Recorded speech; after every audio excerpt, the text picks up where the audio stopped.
안녕하세요. 제알맨 운송업 멘토 박병철입니다. 안녕하십니까. 제알맨 팀장 이형건입니다. 네, 굉장히 또 오랜만에 또 영상을 찍습니다. 저희가 또 라이브를 했었고 영상을 찍으려고 했는데 공고 영상만 좀 나갔던 것 같아요. 네, 맞습니다. 네, 그거 편집본만 나갔었고 지금 뭐 일자리 구하고 있는 게 많습니다. 뭐 적은 수치는 아니기 때문에 뭐 이전의 영상들 참고해서 관심 있는 일자리가 있으시다면은 바로 말씀해 주시면 좋을 것 같아요. 네. 썸네일을 보고 들어오셨겠지만 오늘 좀 빠르게 시작을 해볼 거예요. 네. 이 여러 가지 뭐 사기 영상이라던가 여러 가지들 올리지 않습니까? 네. 근데 다만 이것보다도 더 쉽게 아예 모르는 초보자의 입장에서 물어보고 싶은 것들이나 궁금한 것들이 저희가 상담을 하다 보면 대부분이 다 비슷해요.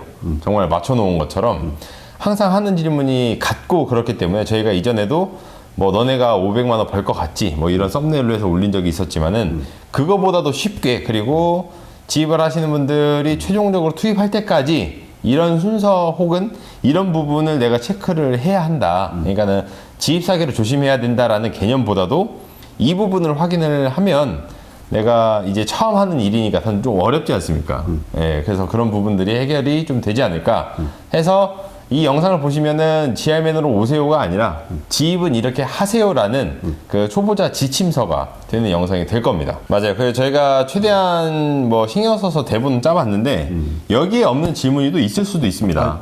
질문은 정말 무궁무진하게 많아요. 그렇죠. 그러면은 이 댓글을 남겨주시면 저희가 뭐 놓친 부분들에 대해서 말씀을 드리고 간혹 이제 그런 경우도 있어요. 내가 영상 이런 거 저런 거 봤는데 이런 것까지 질문을 해도 되나? 하는 것들도 여쭤보셔도 됩니다. 뭐 다만 이제 뭐 A 업체가 이러니 저러니 이런 것들은 저희가 답변을 하기에는 좀 애매하다. 타 업체는 유선상으로 절대 예. 저희가 발설을 하지 않고 말씀을 드리지 못하기 때문에 만약에 거기에 따른 답변이 필요하시다라고 하면은 직접 저를 찾아오시면 되겠습니다. 맞습니다. 그래서 구조적인 시스템적인 부분만 여쭤봐 주시면 좋을 것 같아요. 네.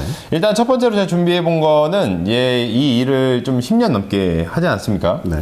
이 10년 넘게 초보자들이 똑같이 물어보는 것들 최대한 4가지, 최대 4가지예요. 예, 해서 말씀을 드려볼게요. 첫 번째, 네. 가장 많이 물어보는 건데 뭐 어떤 차 구매해야 한다 해가지고 몇 년씩, 몇만 킬로에 얼마에 구매하려고 하는데 비싼 건가요? 라는 질문이 있어요. 정말 예. 전화상으로 굉장히 많이 들어오는 질문 중에 하나고 사실 거의 첫 질문이 인사도 하기 전에 여쭤보시는 것들이라.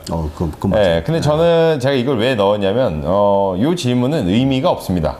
예, 이 이후에 이제 질문들이나 혹은, 이 항목들에 대해서 제가 말씀을 드리겠지만은, 이 질문 자체를 하는 데에는 의미가 없다. 왜냐면, 이게 승용차처럼 매물이 엄청 많은 건 아니잖아요. 1톤이야 좀 예외가 되겠지만은, 그리고 사실 이 영상을 보고 계신 분들이 찾아가는 곳들이 대부분 분양업체예요.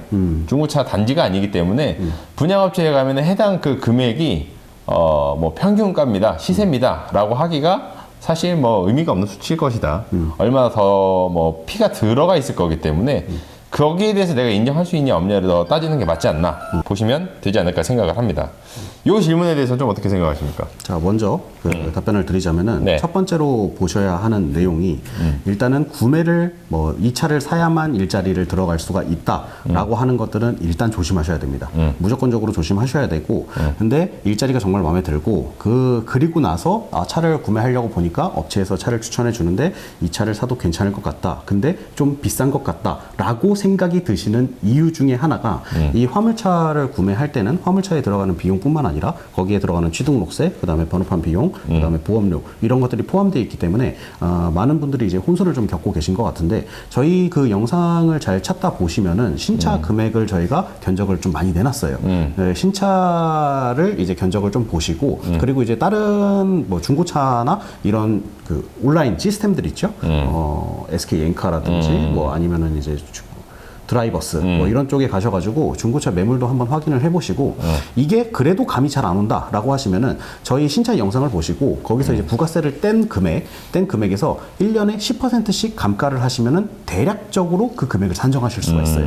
그러면은 예를 들어 가지고 내가 한 4년 된 차량이다라고 하면은 뭐 예를 들어 파비스 같은 경우에는 1억 3천 정도가 되겠죠. 그러면은 1억 3천에서 이제 10%씩 계속 빠질 텐데 이게 나중에 최종적으로는 뭐 한 9천만 원 요 정도 그 정도를 바라보시면 보시면 될 것 같은데 거기서 이제 추가적으로 들어가는 취등록세, 뭐 번호판, 보험료 이런 것들을 부가적으로 생각을 하시면 될 것 같아요. 그러면은 이제 차량 가격이 좀 비싼지 안 비싼지 어느 정도 감은 잡히실 것 같습니다. 맞습니다. 이렇게 이제 네. 보시면 될 것 같고요. 그리고 제가 초장에 말씀드렸던 것처럼 차 구매를 강요하는 업체들에 있어서는 일단 조심을 하셔야 된다라고 보시면 될 것 같습니다. 맞습니다. 저희가 영상에 올렸었지만 사실 뭐 1톤 같은 경우에는 올리지를 않아요. 왜냐면 대한민국에서 1톤이라고 해봐야 판매가 현대기아인데 네. 현대기아 같은 경우에는 홈페이지만 들어가 보셔도 네. 견적을 낼 수가 있습니다. 원체 다 알려져 있어요. 네, 그래서 뭐 1톤이 뭐 몇 년씩에 얼마 탔는데 이게 4천만 원이라고 하더라 비싸냐? 당연히 비싸죠. 당연히 비싼 거건데 그 금액이 얼마나 차이가 나는지 내가 원래 구매해야 되는 금액이랑 내가 그거를 아까 말씀드렸던 것처럼 인정할 수 있는지 요거를 확인해 보면 된다. 네. 그게 첫 번째였고요. 두 번째는 보통 이제 이미지를 보내주세요. 이미지 보내주고 이 회사 분양 공고 보고 상담 받으려고 하는데 사기입니까? 이렇게 질문을 많이 해주십니다. 제가 그때마다 답변을 드리는 거지만 사실 공고만 보고는 사기인지 아닌지 알 수가 없어요. 저희가 현장에 직접 가도 판단하기가 어려운 경우가 있는데 왜냐면 심지어 뭐- 이제 그 온라인에 올라온 것만 보고 사기인지 판단해 달라고 하면은 저희도 이제 그 부분에서는 답변을 드리기가 굉장히 좀 어려운 부분들이 많습니다. 그렇죠. 만약에 예를 들어 저희가 친인척이라던가 우리 형제가 일을 한다라고 했을 때 공고만 딱 가지고 와보면 대부분의 공고가 이거 좀 별론데 하는 것들은 없습니다. 없어요. 다 그럴듯해요. 이 정도면 좀 수익 좀 나오겠다 하는데 실제 중요한 거는 이게 실제로 이루어지는가 그게 더 중요한 거기 때문에 그렇지. 사실 그 공고만 보고는 알 수가 없습니다. 그래서 의미가 없다. 그러니까 내가 보는 공고가 자체가 볼 필요가 없다라는 건 아니지만 그냥 참고 용도지 여기에 맹신을 하거나 이거로 판단을 해서는 절대 안 된다. 이 말씀을 드리는 겁니다. 저희한테 상담받으러 오시는 분들 이제 상담을 드릴 때 저희가 일자리 한 개의 공고를 낸다라고 하면은 보통 거기에 들어가는 시간이 최소 3개월에서 길게는 1년까지도 걸립니다. 근데 그 3개월에서 1년 동안 이제 정말 제대로 그 노선이 운행이 되고 있고 일당이 제대로 지급이 되고 있고 차주분 통장에 이제 금액이 제대로 찍히는지 이 확인 일련의 과정들을 다 거치는데 이거를 다 압축해서 올린 거를 이제 공고잖아요. 근데 그 공고 안쪽에는 반대로 얘기하면 그 공고 안쪽에는 어떤 내용들이 들어가 있는지 숨어져 있는지 그 부분을 공고만 보고서는 판단할 수 없다는 게 제 개인적인 의견입니다. 그래서 저희가 답변을 드리기가 굉장히 애매모호하다라고 말씀을 드리는 거고 그러면은 너네 일자리 빼고는 나머지는 다 사기 아니냐라고 뭐 이렇게 반문하시는 분들도 있겠지만 그게 사기 아닐 수도 있고 일 수도 있고 뭐 그 선택지는 굉장히 넓어지기 때문에 그 부분에서도 마찬가지로 저희가 이제 사기다라고 판정을 내리기가 굉장히 애매하다라고 말씀드리고 싶습니다. 그렇죠. 그러니까 뭐 원청이다 하더라도 솔직히 원청이 다 똑같은 원청은 아니거든요. 그럼요. 그러니까 어느 노선 보통 이제 한 화주가 여러 군데의 원청을 쓰잖아요. 어느 원청 가면은 TO가 3자리고 어느 원청 가면 16자리고 그래요. 그러면은 3자리보다 또 16자리 가는 게 맞고 그 밑에 하청이면 더더욱 갈 필요가 없고 이런 부분이기 때문에 어쨌든 현장을 가볼 필요가 있다. 그리고 세 번째, 뭐 이유는 여러 가지인데 지입 사기인 것 같아서 연락을 드렸습니다. 이게 제가 왜 넣었냐면은 대부분이 사기라고 판단하기가 굉장히 모호한 기준들로 연락을 주세요. 그래서 반문을 했을 때 차를 받았냐? 그러니까 안 받았다. 그러면 현장을 가봤냐? 안 가봤다. 계약서는 썼냐? 아직 안 썼다. 라고 하는 경우들도 있어요. 근데 단순히 그냥 타 영상들이라던가 요즘에 왜냐면 지입사기 관련된 영상들도 많고 이런 것들을 뭐 검증하겠다 해서 막 사무실 찾아가서 이렇게 협상하고 이런 부분들로 해서 영상을 많이 찍잖아요. 그런 것들을 보고 괜시리 사람이 불안해지니까 약간 좀 내가 이 전체 진행 과정 속에서 겪고 있는 것들이 내가 영상에서 본 거랑 비슷하다. 그래서 지입사기인 것 같다. 라는 경우가 있고 진짜 당하신 분들도 있고 근데 이런 부분들은 지입사기를 내가 인지하는 단계다라고 하면은 이미 늦은 확률이 높습니다. 예, 그렇기 때문에 지입사기인 것 같아서 연락을 드립니다 라기보다는 내가 어느 부분에서 이 사기를 당한 것 같은지 좀 더 구체적으로 좀 판단을 해야 되지 않나. 그냥 단순히 그냥 지입사기인 것 같아요는 좀 의미가 없는 말이다 라고 저는 좀 생각을 해서 좀 넣어봤습니다. 이게 이제 이번 질문하고 조금 그 문맥이 비슷하게 흘러가요. 그러니까 아까 말씀하셨던 것처럼 그냥 공고 보고 상담 받으려는데 이게 사기일까요? 근데 이제 이 3번이 집 사기인 것 같아서 연락드립니다. 요게 이제 좀 비슷한 맥락이거든요.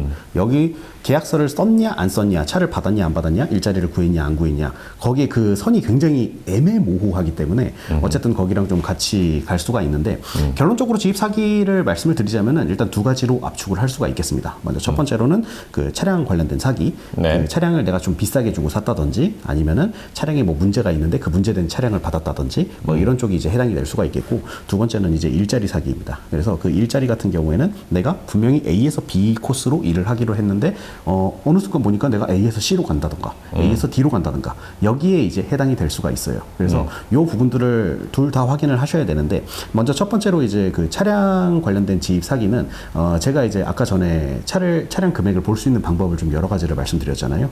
온라인에서도 좀 찾아볼 수 있고, 그 다음에 이제 신차 견적에서 매년 10%씩 차감을 해서 지금 현재 금액은 어느 정도 되겠다라는 것도 이제 바라볼 수가 있기 때문에 거기서 어느 정도는 예방이 될 수 있을 거라 보고, 이 일자리 같은 경우에는 일자리를 검증하는 시간 자체를 좀 길게 두고 가시는 것이 좋다라고 말씀을 드리고 싶어요. 예를 들어 가지고 뭐 선탑을 한다든지 아니면은 이제 거기서 동종업계에서 일을 하시는 분들이 정말 제대로 이제 일을 하고 있는지 이런 내용을 현장에 가서 물어보시고, 그리고 나서 답변을 받은 다음에 일자리를 투입하는 것을 권장드리고 있습니다.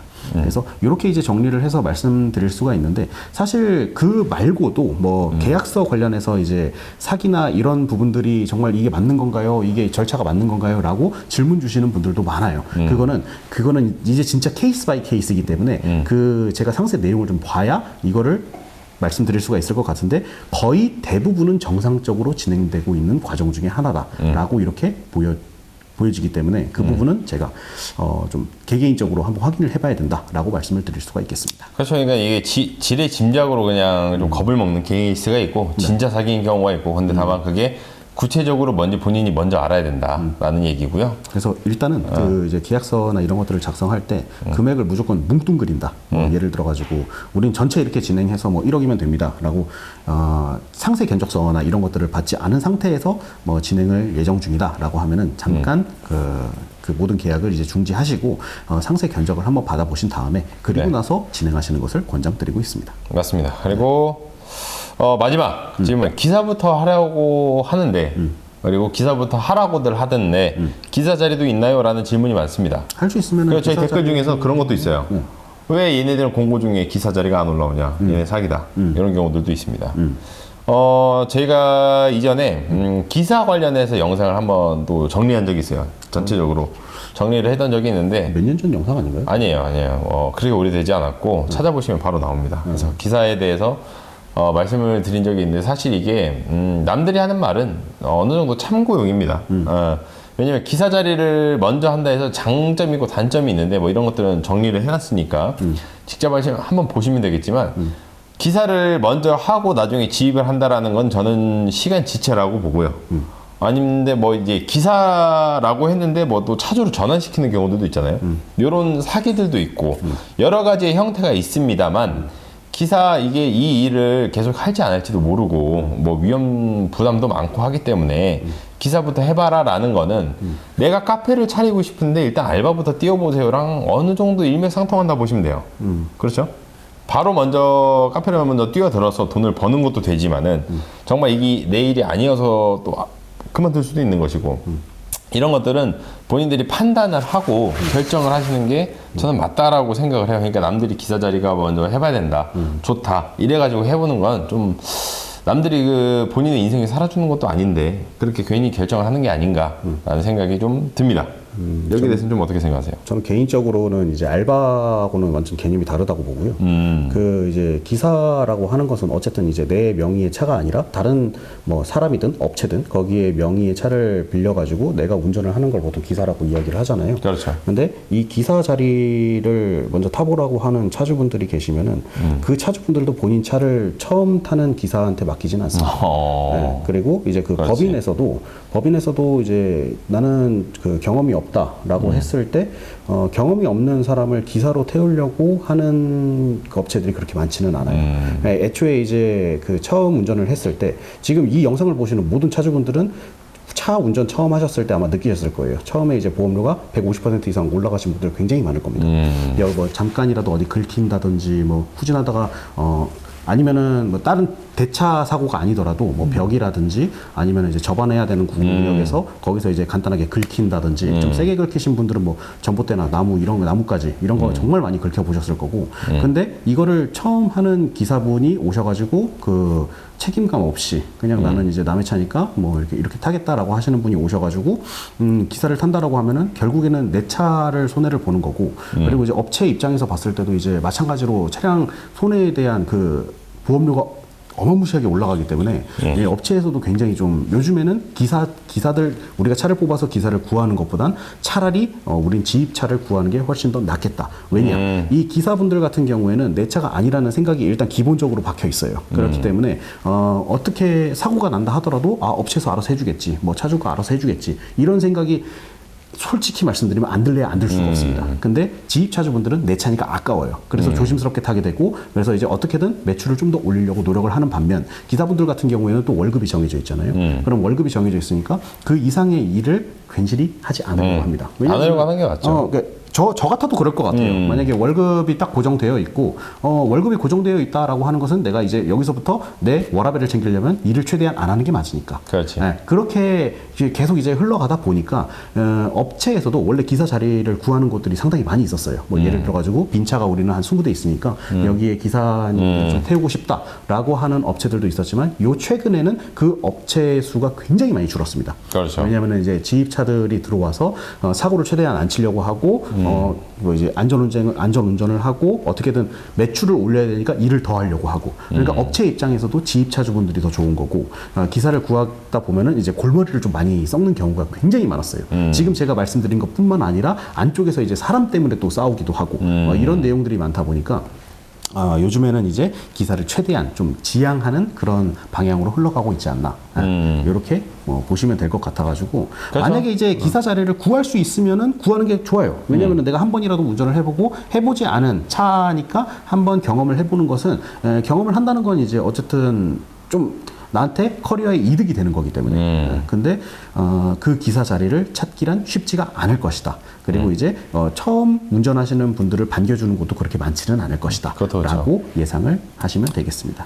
그리고 아무래도 기사 자리에 안주하게 되면 사실 나중에 없습니다. 예, 동일하게 시작해서 좀 어려움을 겪지만 보통 이제 뭐 감가상각이고 어쩌고 저쩌고 말은 많은데 결국엔 차가 남는 건 남는 거예요. 예, 그래서 그런 분들이랑은 점점 이 자본적인 차이가 커지기 때문에 예, 그런 부분들은 어쨌든 알아서 판단을 잘 해보시면 좋을 것 같아요. 한마디로 팩트로만 얘기하면 회사 입장에서 생각해 보시면 이 자리가 이해가 되실 겁니다. 예, 왜냐면 차가 망가졌을 때 지입차주는 본인이 해결하잖아요. 그렇죠. 아까 말씀하신 것처럼. 근데 이제 기사 같은 경우에는 회사가 책임져야 되는데 그 부분을 감수할 만큼 회사가 뭔가 기사를 꼭 써야 되는 이유가 있다라고 하는 곳을 가는 건 좋은 거죠.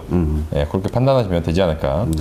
자, 이제 어쨌든 대략 좀 가장 많이 물어보시는 것들 4가지를 한번 정리를 해봤고요. 이후에는 이제 지입 가이드 처음 시작부터 말씀을 드릴 건데 약간 좀 잔소리가 될 수도 있고 좀 보기 언짢으실 수도 있습니다. 그래서 좀 불편하시거나 나는 이미 차를 탄 지 좀 됐다 하시는 분들은 그냥 뒤로 가기 눌러주시면 좋을 것 같아요.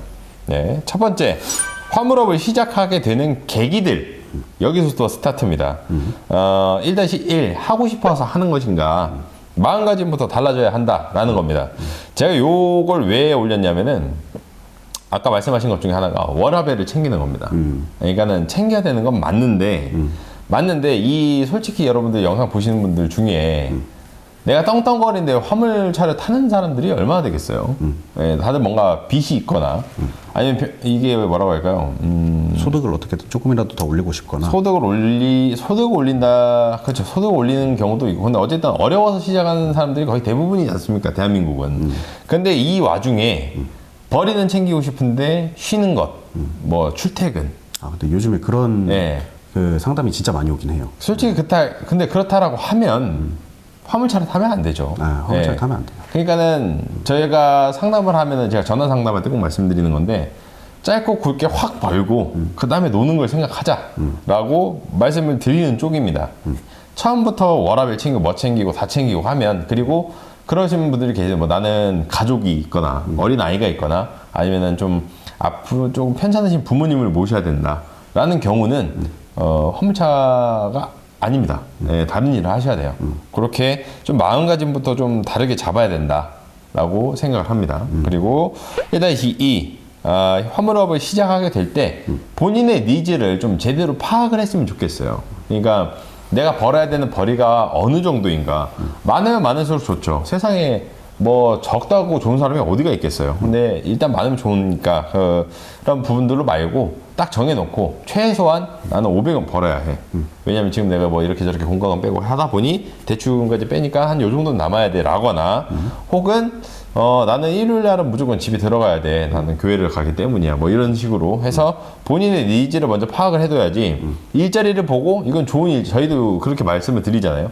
좋은 일자리입니다라는 것은 저희 입장을 말씀을 드리는 거예요. 저희 기준을 말씀을 드리는 거기 때문에 본인에게는 그 일자리가 정말 아닐 수도 있거든요. 그럼요. 네, 나는 뭐 허리가 안 좋아서 난 수작업을 절대 못하는데 저희가 소형 일자리를 가져와서 정말 좋대. 그럼 저거 한번 해볼까? 이거는 본인의 니즈가 전혀 반영되지 않는 거기 때문에 그런 부분들을 좀 보실 필요가 있다라고 생각을 합니다. 이 화물업을 시작하는 계기들에 대해서 뭐 또 말씀하시고 싶은 게 있으세요? 일단은 이제 그 첫 번째로 말씀을 드리자면은, 제가 이제 상담 오시는 분들한테 화물차는 3D 업종 중에 하나다. 고소득의 일은 맞지만 그만큼 이제 시간 투자를 해야 이제 그만큼의 고소득이 발생이 된다라고 말씀을 드리고 있는데, 간혹 가다가 이제 상담 오실 때 이렇게 말씀해 주시는 분들이 계세요. 그러니까 직장 생활하고 동일시 생각하면서 거기서 이제 나는 기존에 한 300 받았는데 여기 화물차를 운전하면은 똑같은 시간을 투자하고 자기는 500을 벌어가고 싶다라고 이야기를 하시는데, 그 시간 투자를 하고 500을 벌어 가실 수 있는 분들이 분명히 있어요. 근데 그분들이 어떤 분들이냐? 그분들은 이제 화물업에서 6년에서 최소 6년에서 길게는 10년, 20년 동안 하신 분들이 보통 그렇게 벌어 가십니다. 그 이유가 뭐냐? 차량 할부가 없어요. 이분들은 이제 그냥 진짜 거의 아파트 한 채 되는 값에 차를 처음에 구매를 하셨고, 그 뒤로 할부를 다 갚으셨고, 아니면은 처음에 이제 뭐 그냥 생 돈으로 나는 뭐 한 3억 정도 여유가 있어가지고 화물차를 한 대 뽑겠다라고 하시는 분들은 그게 충분히 가능합니다. 그래서 보통 이제 그런 분들은 매출이 진짜 뭐 25톤 차인데 막 한 800, 900 나오는 경우도 있어요.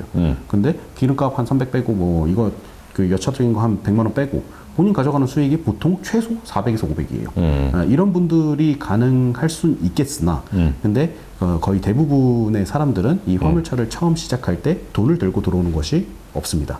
많이 들고 와봐야 이제 뭐 한 1억 5천에서 2억 정도인데 1억 5천 2억이면은 진짜 많은 거지. 진짜 많은 거예요. 평균적으로는 500에서 1000이에요. 대한민국 사람들 500에서 99%는 그게 없을 거예요.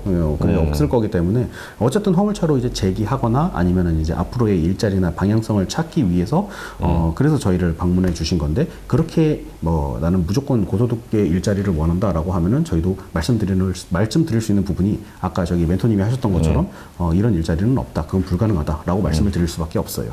네, 그래서 어느 정도는 이제 진짜 말 그대로 나는 좀 여기서 열심히 해보겠다라고 하신 분들이 화물업을 시작하셨으면 좋겠습니다. 기준을 잡아야 된다. 이거는 그렇죠. 일하면은 고소득인 거는 확실합니다. 어디 가면은 뭐 사기다 나는 돈 얼마 못 번다는데 그분들이 사기를 당했을 가능성이 굉장히 커요. 그렇게 보시면 될 것 같고요. 네. 두 번째, 이 전체 진행 과정에서 실수를 하지 않으려면 어떻게 해야 되는가? 첫 번째, 2-1이에요. 네.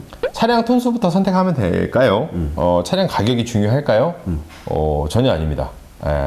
요거를 제가 왜 첫 번째로 넣었냐면, 아까 제가 니즈를 파악을 하라고 말씀드렸잖아요. 니즈가 예를 들어서 고소득이다, 혹은 뭐, 그 좋아하시는 워라벨이다 라고 하면은 거기에 부차적으로 따라오는 게 톤수인 것 뿐이지, 뭐, 예를 들어서 어떤 거 찾아보세요 라고 하면은 딱히 뭐 기준 없이 5톤이요. 이 영상들이나 이런 거 보고 저는 뭐 25톤이요. 저는 1톤이요. 뭐 이렇게 얘기하시는 경우들이 많거든요. 그러니까 그런 뭔가 도구적인 측면에서 차량의 톤수라던가 차량의 가격은 제일 마지막에 생각해야 되는 거기 때문에 실수를 하지 않으려면 차는 그냥 무조건 배제를 하십시오. 그러니까 상담을 어디론가 받으러 갔을 때 차 얘기한다 그럼 요거 일단 좀 나중에 얘기를 하고 요 일부터 먼저 보겠습니다 라고 하시는 게 맞다. 그렇죠. 그리고 두 번째, 희망 순이익에 집중을 하자. 아까 말씀하신 것처럼 매출은 8,900이야 25톤인데 근데 순이익이 500인 거잖아. 그러니까 최종적으로 남는 게 얼마인지, 왜냐면 같은 회사를 간다 하더라도, 그러니까 뭐 직장이 아니라 같은 화주를 간다 하더라도 코스에 따라서 유류비를 더 쓸 수도 있고 덜 쓸 수도 있거든요. 그쵸, 아니면 거리는 짧은데 막혀가지고 기름이 많이 소모가 될 수도 있어. 맞아. 그런 것들 때문에 희망 순익 자체에 집중을 해라. 놀고 먹으면서 뭐 벌이가 되거나 뭐 이런 것들을 하려면 여기까지 굳이 왔겠는가라는 생각이 두 번째였고요. 세 번째는 내가 할 수 있는 일인지를 확인을 해라. 생각보다 이탈자가 많다라는 겁니다.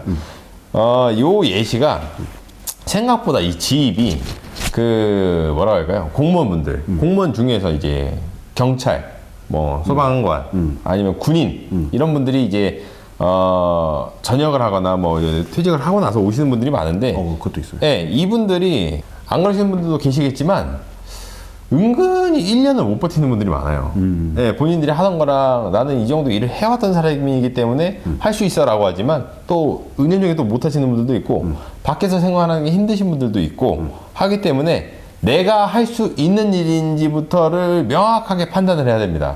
남들이 하니까 나도 할 수 있지 라는 거는, 나는 그리고 평소에 승용차로 나는 뭐 출퇴근 200km씩 하던 사람이야, 할 수 있어, 이런 것들은 굉장히 사고가 좀 많이 크게 발생할 수 있다 라는 점입니다. 그리고 네 번째, 이거는 제가 모든 분들에게, 기사 하시는 분들까지도 얘기를 하고 싶은 건데, 이건 엄연히 개인 사업자가 나오는 사업입니다. 그러니까는 정말 제가 중간중간, 그리고 우리 이 팀장도 얘기를 하는 거지만 이게 움직이는 가게잖아요. 그래서 사업이기 때문에 내가 일을 알아보는 순간부터 최종 투입 때까지는 저는 습관적으로 메모를 하는 거를 추천을 드립니다.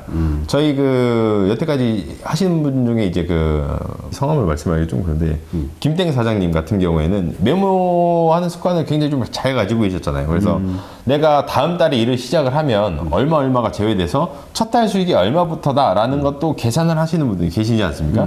그래야지만이 내가 손해를 안 보고 내가 원하는 순이익을 끌어올릴 수 있는 방법이란 말이에요. 근데 그런 분들 많아요. 차량 가격 얼마예요? 했을 때 여기 안에 뭐 취등록세 들어갑니다, 보험료 들어갑니다 해가지고 그렇게 진행해 주세요 라는 거는 이건 너무 무성의하지 않나. 자기 돈이 나가는 건데 자기 돈이라고 생각 안 하는 사람 같아요.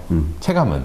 그러니까 얼마가 들어가고 얼마가 돼서 내가 다음 달에 얼마를 내야 되니까 내가 원하는 순이익이 나오겠다 안 나오겠다 하는 부분들까지 좀 계산을 하고, 이걸 사람들이 다 기억을 할 수가 없기 때문에 메모를 좀 했으면 한다. 왜냐면 저희가 상담을 하다 보면 수첩 가져오신 분도 있고 A4 용지 남는 거 있나요? 라고 하시는 분도 있고, 그냥 와가지고 앉아서 그냥 저런 소리 하는구나, 뭐 저런 게 있구나, 이런 분들도 계시고.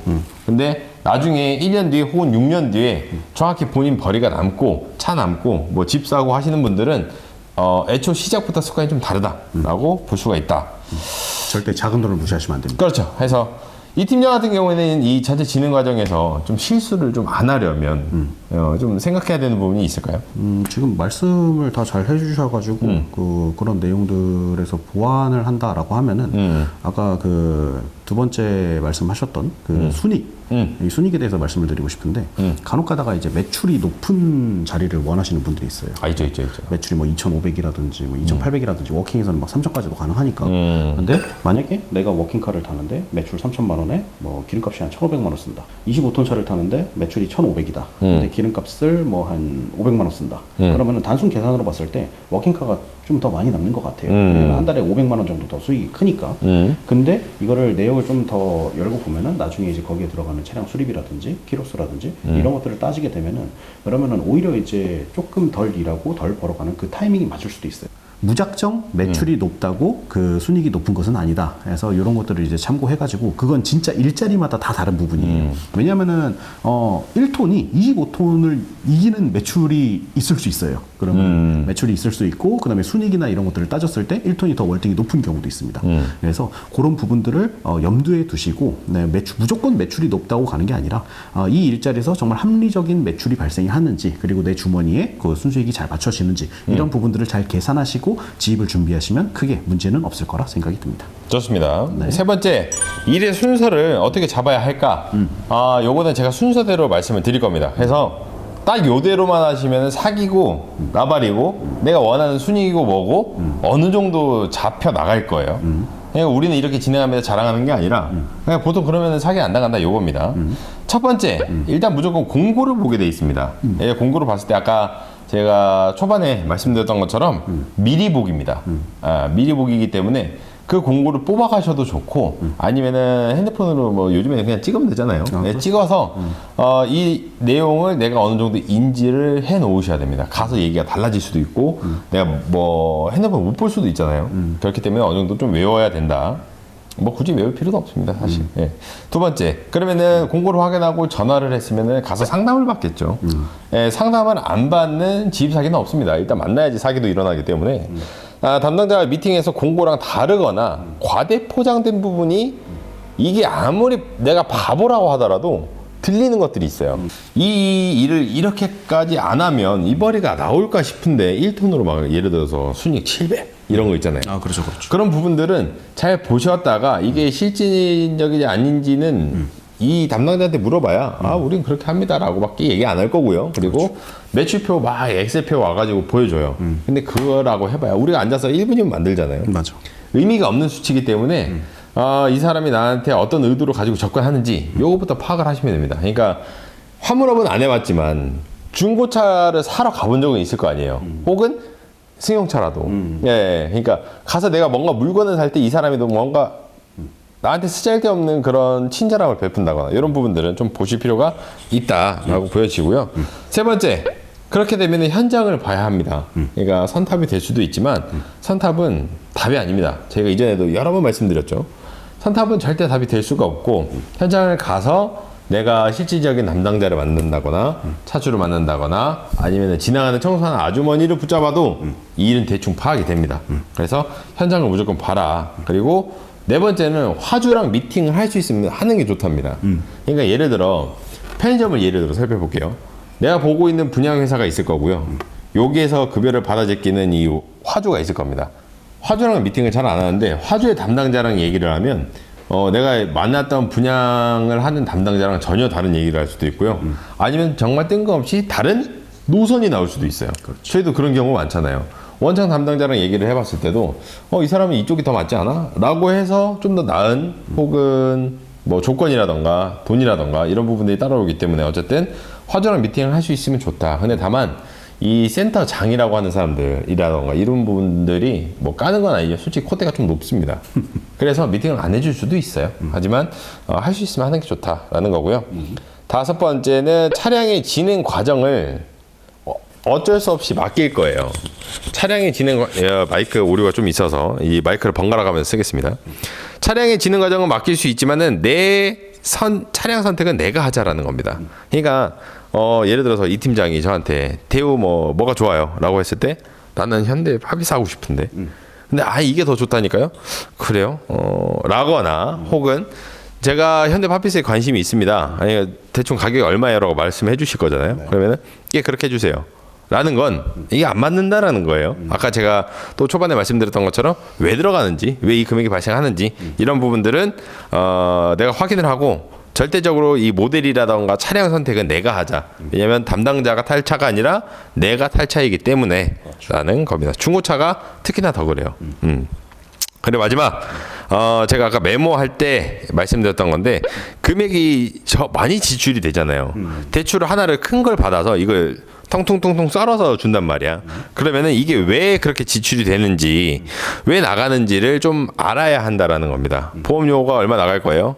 얼마인데요? 뭐 이런 식으로 여쭤보고 뭐 아니면 임대가 이 정도가 산정이 될 겁니다 라거나 취등록세가 이렇게 나와요 하면은 계산기도 직접 한번 두들겨 보시고 이 중간중간에 예를 들어서 우리 이 팀장이 10만 원씩 먹었다고 쳐봐.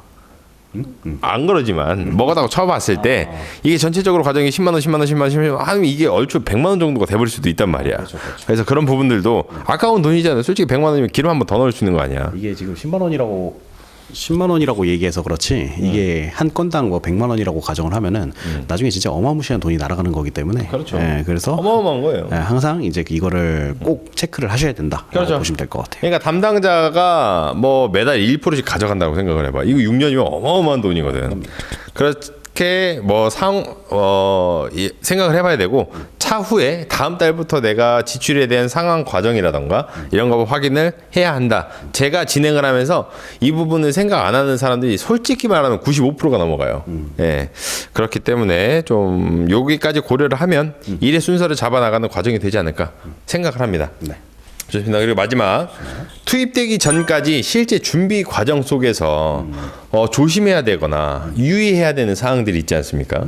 뭐 차량이라던가 넘버 선택을 할 때, 혹은 계약서 작성할 때, 이게 얘기를 꺼내면은 영상 저희가 2편, 3편, 4편 엄청 길어지긴 하는데 아주 간단하게 처음 시작하는 사람들한테 요 정도 얘기는 할 수 있겠다라는 게 있을까요?